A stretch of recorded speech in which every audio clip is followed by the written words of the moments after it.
Yeah. Is it easier working with animals because they don't say anything? Or is it tougher because you don't know what the fuck they're feeling? Like you said, the barking and all that. That's a very good question. I mean, Thank you. It can be both. Easy because you don't have to deal with the drama of people. Like the guys, like, or the patient and human. It's like it's like, hey, we just stop talking.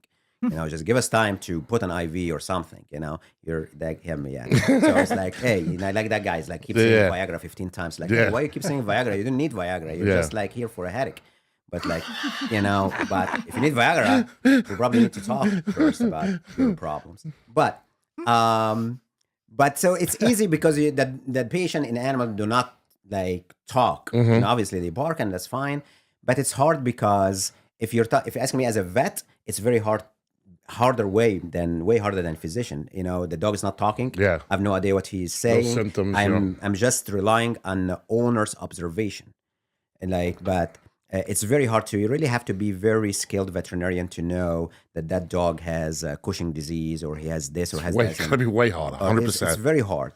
That's crazy. It's easy and hard. It's easy to deal with animal than human because they're not going to deal with the drama. The dog is not going to yell at you and say, I need a nurse now.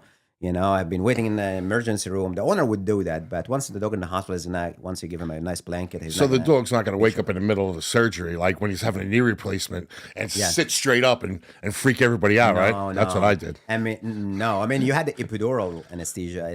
You don't have like a general anesthesia.